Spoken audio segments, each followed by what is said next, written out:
In this lecture, we'll be examining the emergence of the Dutch Republic in the late 16th century. A number of political, social, and economic factors would play key roles in the move by the Dutch to achieve independence from the Spanish Habsburg dynasty. Though comparatively small in population, the Dutch would arise in the 17th century as one of the most important imperial powers in Europe as well as the world. Let us begin by considering the geography of the region of the Netherlands, which are often called the Low Countries due to the fact that much of the area is at or below sea level. This territory today makes up the 21st century nations of Belgium, Luxembourg, and the Netherlands. Sometimes the term Holland is used interchangeably with the Netherlands, but this is technically inaccurate. Holland specifically refers to the present-day provinces of North Holland and South Holland, though these are the most populous and well-known areas of the Netherlands. There were three principal ethnic groups present in the region: the Dutch, the Flemish, who speak a Dutch dialect, and the Walloons, who speak French. The Netherlands had been part of the Holy Roman Empire dating back to at least the 10th century CE. The southern region, especially Flanders and Brabant, were more urban and served as a center of the textile industry. These regions were linked by what was known as the Hanseatic League to markets across the Baltic, in England, and down in Tuscany. The north was more of a rural frontier in the 13th century that was gradually reclaimed by windmills and dikes. During the 14th century, the Netherlands was not as severely devastated by the Black Death as some parts of Europe, though the port city of Antwerp was hard hit. There was also a wave of violence against Jews in 1350 that nearly wiped out the entirety of the Jewish population of the Low Countries. The northern provinces began to emerge as centers of bulk shipping of timber and grain from the Baltic, as well as salt from Portugal and France. The north featured many medium-sized cities that focused on commerce, but there were few major international ports. The south became significantly connected to the Mediterranean economy, especially the Italian city-state of Florence. In the 15th century, the Low Countries became embroiled in dynastic disputes between the Habsburgs and the French House of Valois, the ruling dynasty in France. For a period of about 50 years, beginning in 1432, the north and south were united under various dukes of Burgundy who were connected to the French royal dynasty. They were the cadet branch of the Valois. In the 1430s, the legislative body known as the States General was formed, and centralized finance emerged in the Low Countries. Government operations were centered in Brussels, and the south became enmeshed with the 100 Years' War in France. In the 1470s, the French crown engaged in a series of wars against the Duke of Burgundy, who was Charles the Bold. Charles died in the 1477 Battle of Nancy, and the Netherlands were inherited by his daughter, Mary of Burgundy. Eventually, the Low Countries passed to the House of Habsburg after her death, because she had married Maximilian I, the Holy Roman Emperor. The Habsburgs brought foreign troops, further centralized government, and increased taxes to the Netherlands. Competing claims between Maximilian and the Valois dynasty in France led to a series of wars with the French into the 1480s. Dutch nobles revolted against Habsburg rule, but bankers and Dutch merchants preferred the stability of the Habsburgs, and this revolt failed. The marriage of Ferdinand II of Aragon and Isabella of Castile united most of Spain in 1468, with the exception of Granada. In the late 15th century, the Catholic Church and interdynastic marriages were the only real sources of unity in Europe. The daughter of Isabella and Ferdinand, whose name was Juana, married Philip the Fair, the son of the Holy Roman Emperor Maximilian and Mary of Burgundy. Juana became unfortunately known as La Loca, or the Crazy One, due to mental health issues that she suffered. She spent nearly 50 years locked away in a convent. On a side note, Juana's sister was Catherine of Aragon, Henry VIII's first wife. So you're seeing some of these connections between dynasties across Europe. The net result for the Netherlands of these intermarriages was that the Netherlands had become part of one of the largest empires in world history. Charles V was the son of Juana and Philip the Fair, and he ruled as Holy Roman Emperor from 1519 to 1556. He was actually born in the Low Countries, living his first few years in the Flemish city of Ghent. Charles V was known as the defender of Catholic Europe against Luther and the Protestant Reformation. During his reign, the Spanish conquered the Aztec and Inca empires. As a child in 1506, Charles inherited the Low Countries from his father. In the 1549 Pragmatic Sanction, Charles declared that the Netherlands would forever remain a Habsburg domain. This action streamlined the process of succession law in the 17 provinces, or the Low Countries, and it declared that all 17 of these provinces would be ruled as a single entity. While this simplified governance for the Habsburgs, Dutch nobles and Dutch political leaders saw this as an infringement upon their traditional rights. With the Reformation, led by Martin Luther, Protestantism began to take. The blue areas on this map indicate regions below sea level or vulnerable to flooding, either by sea or by rivers. In contrast with other European states, agriculture in the 16th century Dutch provinces featured free peasants on small lots. In general, subsistence agriculture was practiced, though dairy farmers produced some products for retail sale and for export. The Dutch maritime industry produced a great deal of food for the cities. By 1500, an agricultural revolution was emerging in Dutch regions. Drainage, dams, canals, dikes, and windmills led to greater land use and even land reclamation. Manure from fodder crops and animal pens began to be widely used as fertilizer, increasing agricultural yields. Still, the Dutch were highly reliant upon the importation of Baltic grain, especially from Poland.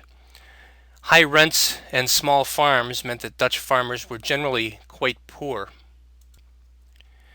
As the 16th century opened, the South became a center for what was known as the rich trades, items like textiles, spices, metals, and sugar, and the city of Antwerp was the center of economic activity in the South. In addition, associated trades rose to prominence in industries like woolen cloth, linen, tapestries, sugar refining, and metal refining. Long-distance ships owned by wealthy merchants provided considerable wealth to the economy of the South. Agriculture, especially dairy farming, was still an important center of economic activity in the South. The economy of the northern provinces in the 16th century is noted for the growth of maritime depot cities for Baltic grain and timber. Goods from across the Baltic would then be transshipped throughout Europe by Dutch merchants. Shipping, shipbuilding, rope, sails, barrels, and gunny sacks were among the major industries in the north. By 1580, Holland, the province of Holland, had 1,800 seagoing ships. By comparison, the city-state of Venice had only 300 sea vessels at its 16th century peak. The development of the Fluit ship in the 1590s aided the growth of Dutch shipping. These ships had a small crew and were considerably roomier than comparable vessels at the time. This image depicts mid-17th century examples of the Fluit ship. These ships did not carry the heavy firepower of Portuguese and Spanish vessels, and they were designed primarily for shipping, not warfare. Some of these Fluits carried twice as much cargo as comparable Spanish or Portuguese ships. The Dutch provinces faced significant challenges in the middle of the 16th century. Professionally trained bureaucrats began replacing nobles in many government positions, reducing the traditional power of the nobility. A series of wars with France placed a financial burden on the population as taxes rose to meet the war expenses. The Low Countries emerged as convenient sites for the Habsburgs to launch a number of invasions of France. Philip II of Spain began to rule the Low Countries in 1555 after Charles V retired following the Peace of Augsburg. Unlike Charles V, however, who considered the Low Countries his birthplace, his heir Philip II had little real connection with the region, except as a source of income. Dutch exiles began to convert to Calvinism, and Calvinists then began to be found among Dutch business and government leaders during the 1550s. By the 1560s, Protestantism was well positioned in the north, with over half the population becoming Protestant, to a lesser extent in the south. The French wars of religion also served to destabilize the Low Countries. The Beeldensturm, which roughly translates as statue storm or iconoclastic controversy, was a mob-directed wave of destruction that began in 1566 against religious images, especially in Roman Catholic churches and in public spaces. Strict Calvinists believed that religious imagery could be a form of idolatry, or that people would be worshiping the image and not God. The Council of Troubles, which the Dutch called the Council of Blood, was a tribunal created in 1567 by the Spanish Governor General of the Habsburg Netherlands. The council was intended to address the religious, political, and social unrest in the Low Countries. Many non-noble, wealthy Dutch were targeted, and many of these folks chose to leave. In 1569, the Spanish levied taxes for a standing army in the Low Countries, which further angered the Dutch, who believed they should not have to pay for an army that attacked its own people. William the Silent emerged as a leader of the Dutch resistance. In order to end a siege, the dikes were cut at the city of Leiden in 1574 to allow sea-based reinforcements to reach that beleaguered city. Finally, a group of rebels known as the Sea Beggars began to seize ports in the region. The image on this slide depicts a 1566 raid on Amsterdam's port facilities by the Sea Beggars. These were Calvinist Dutch nobles who led bands of mercenaries and sailors in a prolonged period of resistance against the Spanish. The Sea Beggars emerged as privateers who attacked Spanish ships and plundered Spanish strongholds in the Netherlands. The name was originally applied to Dutch rebels as a pejorative term, but the Sea Beggars later adopted the name as a source of pride. The process of unifying the northern provinces began with the union of Holland and Zeeland, the provinces, in 1575. The nucleus of the emerging Dutch state were common financial, administrative, and military concerns that the provinces shared. The other 5 northern provinces joined in what became known as the Union of Utrecht in 1579, which you can see circled on this map. The provinces of the southern Netherlands signed their own accord called the Union of Arras, A-R-R-A-S, which pledged loyalty to the Spanish crown. The image on this slide is a 1658 map of the Republic of the Seven United Netherlands, or the northern provinces. The Republic consisted of 7 provinces in total and 18 designated municipalities. All political, social, and economic questions were discussed in the towns first. At the province level, each province had 1 vote in the States General, though the provinces of Holland and Zeeland were much more powerful due to their greater wealth and higher population. The Raad van State, or Council of State, provided the basic administration for Confederation matters such as the military, finances, and taxes.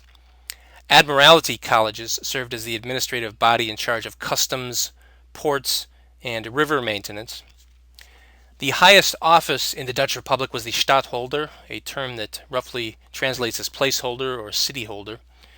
Theoretically, the stadtholders were freely appointed by each province, but in practice, the princes of Oranje, of the House of Oranje-Nassau, beginning with William the Silent, were always chosen as stadtholders of most of the provinces. In an attempt to break the Dutch revolt, the Spanish laid siege to the important city of Antwerp in the southern provinces in 1584. At the time, Antwerp was not only the largest Dutch city, but was also the cultural, economic, and financial heart of the 17 provinces and of northwestern Europe. The city was heavily damaged as a result of the siege, which took the Spanish and their allies nearly 13 months to conquer Antwerp. Protestants were forced to leave after the fall of the city, and in total, approximately 60% of its citizens left Antwerp. So the victory was a hollow one for the Habsburgs, as the capture of Antwerp merely strengthened the city of Amsterdam to the north. People from the south were the earliest immigrants to the United Provinces. Many of these immigrants brought distinct skills such as linen bleaching, which you can see on this slide accompanying the image on the slide, and tile work.